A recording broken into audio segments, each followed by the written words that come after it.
Good morning, 10th class. How are your studies going on? As you all know, for the last few days, we have been discussing the first chapter of economics textbook, that is development.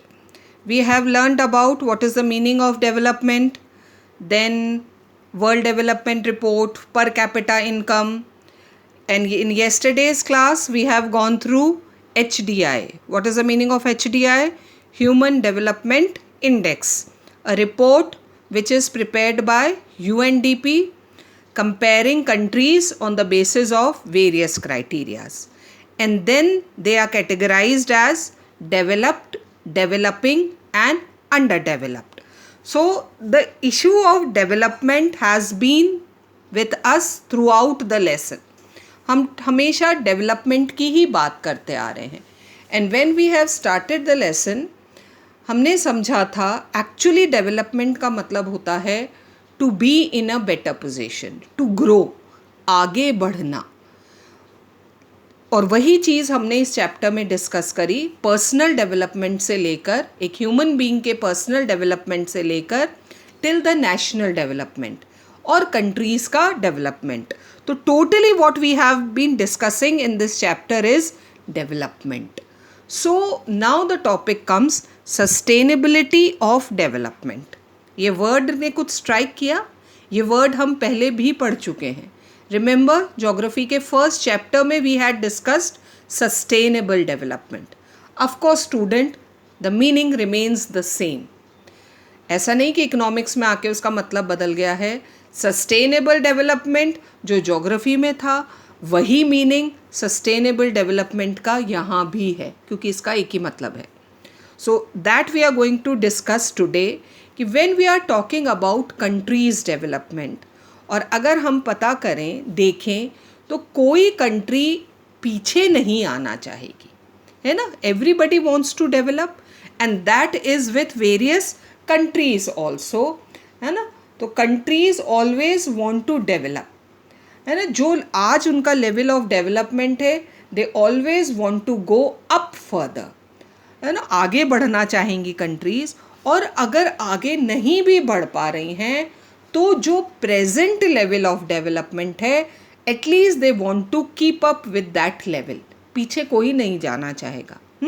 तो ये sustainable development होना चाहिए. लेकिन हमेशा आगे ही बढ़ना है ना, पीछे कौन जाना चाहता है. But if we see for the last 50 to 70 years, the type of development that is being going on, जिस तरह का डेवलपमेंट हमारी दुनिया में हो रहा है, वो बिल्कुल भी सस्टेनेबल नहीं है. ये तो आप भी समझोगे. You are grown up enough to understand this, that the type of development that is going on for the last 50 to 70 years, a number of scientists have been warning that the type of this development or this level of development is not at all sustainable. ये sustainable development नहीं है. देखो यहाँ आपके दो examples दे रखे हैं. एक अंडरग्राउंड वाटर का दे रखा है. Though water is a renewable resource. Every year we get rains and this water is replenished. वापस से पानी आ जाता है. लेकिन what is happening even after rains, so much rains, and at present also some of our states are facing severe floods. even after so much rains, the level of underground water is going down, है ना. Deplete होता जा रहा है underground water, and that is fresh water students, और वो कम होता जा रहा है. तो भले ही रिन्यूएबल रिसोर्स है वाटर, लेकिन उसकी कमी होती जा रही है.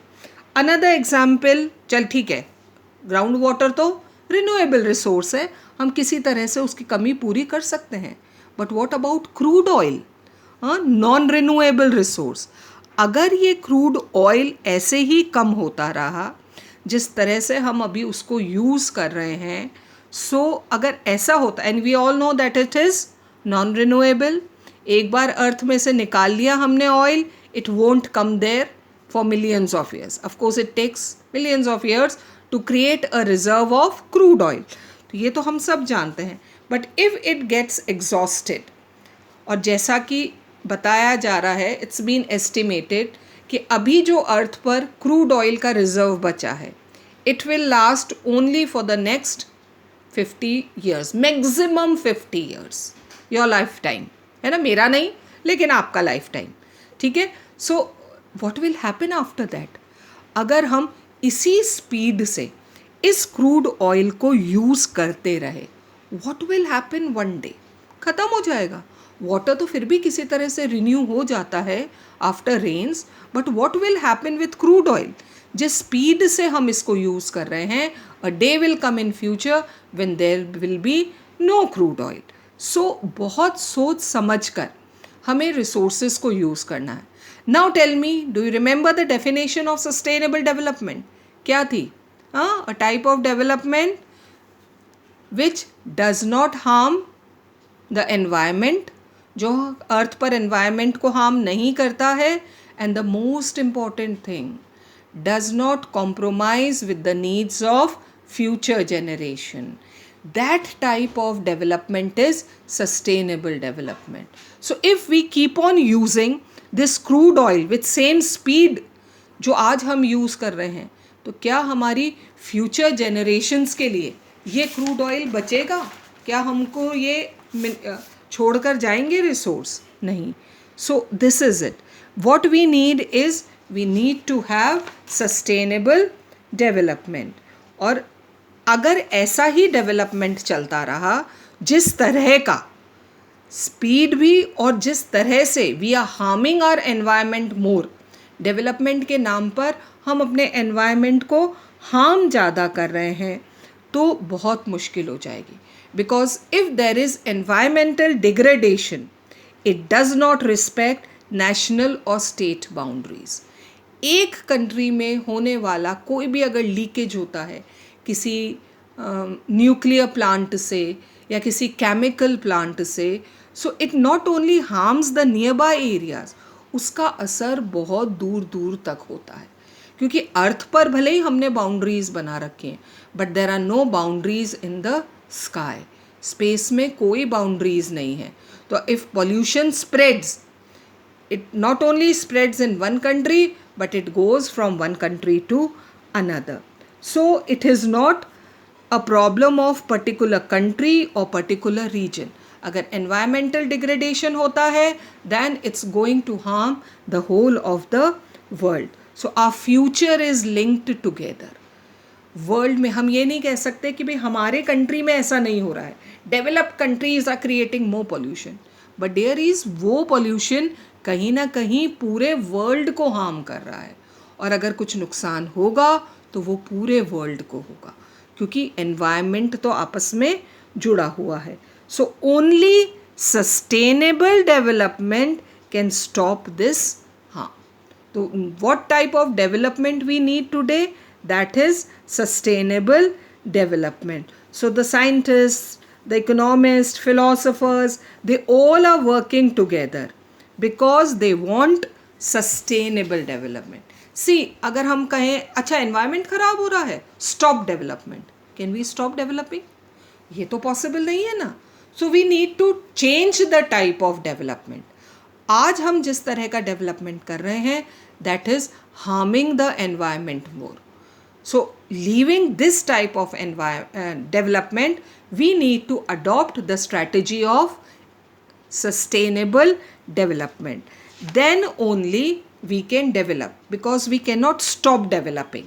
वो तो एक पेरिनियल है, हमेशा चलता रहेगा. प्रोग्रेस तो हमेशा चलती ही रहेगी. So the need of the hour, the thing that we need to discuss and understand कि डेवलपमेंट से तो कॉम्प्रोमाइज़ नहीं होगा, तो हमें क्या करना पड़ेगा? टाइप ऑफ डेवलपमेंट चेंज करना पड़ेगा. जो डेवलपमेंट एनवायरनमेंट को हार्म कर रहा है उसे छोड़ना पड़ेगा. And we need to understand the importance of sustainable development. Then only we will be able to save our resources for our future generations, and we will be able to save our environment.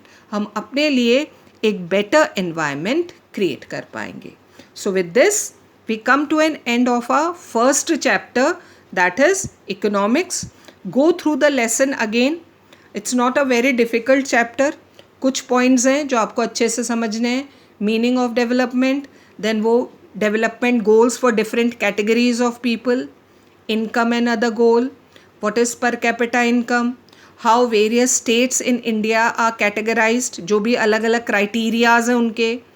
HDI में क्या क्या criteria लिए गए हैं for comparing countries. World development report क्या कहती है, HDI क्या कहता है, and the importance of sustainable development. So this was our first chapter of economics. Up till now we have done 4 chapters, 2 chapters of civics, 1 of geography and 1 of economics. I hope you students are making your notes side by side. Keep doing your work. Geography में आपने map work भी करा होगा. जो first chapter है resources का, soil, वो map work complete करो. Economics के notes complete करो. And from next class we will start first chapter of history. That's very important lesson children. So be ready with your history books. Next time हम history का lesson start करेंगे. Till then be safe and keep reading.